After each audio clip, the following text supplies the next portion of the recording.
L'université a la volonté d'améliorer la mobilité sur le site, entre autres la mobilité douce pour les étudiants. C'est pourquoi la liaison piétonne ici a été imaginée. Elle permet de relier la zone principale, donc derrière nous, qui est la zone Agora, vraiment le centre où tout se passe. Donc il y a le restaurant universitaire des diverses facultés, à la zone des sciences appliquées. Donc sur cette promenade, on retrouve des bâtiments phares et importants pour l'entièreté de la communauté universitaire, c'est-à-dire le bâtiment d'accueil. C'est le premier bâtiment qu'on voit à l'entrée du site quand on arrive par la route du Condro. C'est un espèce de point de repère et qui sert en même temps de zone d'information. Et puis on arrive enfin ici sur la cafétéria, un endroit de rencontre pour les étudiants. En fait, ceci, c'est le résultat d'un processus de 3 ans qui a été mené sous la houlette d'une ONG et ASBL qui s'appelle Songe par un collectif de personnes. Et au cours de ce processus, nous avons tenté d'explorer un peu les effets multiples que provoquent ces oliviers sur les gens. Et le but ultime, c'était naturellement de valoriser ces oliviers, leur rendre une autre vie et les installer comme une sorte de provocation pour que cette réflexion puisse continuer.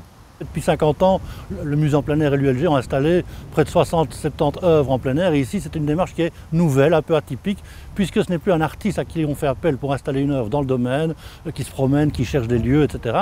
C'est un collectif qui est venu vers nous avec un projet qui était déjà bien avancé et qui a été reçu très chaleureusement par la commission culturelle du musée.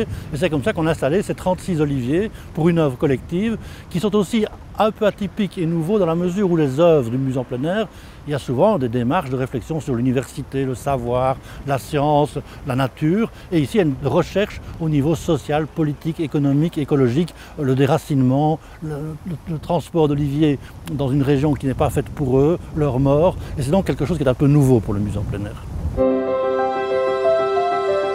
Il était important pour la sécurité des déplacements d'éclairer le chemin. Et pour ce faire, on a, en collaboration avec SmartNotes, une spin-off de l'université, décidé de mettre des éclairages intelligents. Pour diminuer au maximum la consommation d'énergie électrique, on ne va éclairer que là où il faut, quand il faut et au niveau minimum requis par les normes européennes.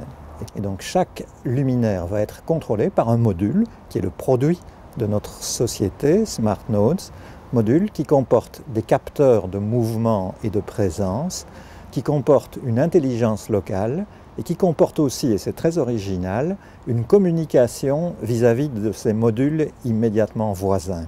Cette approche nous permet rapidement d'avoir une compréhension de la manière dont les mobiles se déplacent sur la voie à éclairer. Et c'est ainsi que l'on va créer, pour chaque utilisateur, une bulle de lumière qui lui est dédiée et qui va se déplacer à la même vitesse que lui, qui va l'accompagner. Ça s'allume devant lui, ça s'éteint derrière lui et il ne se rend pas tellement compte qu'un peu plus loin devant et un peu plus loin derrière, il fait noir.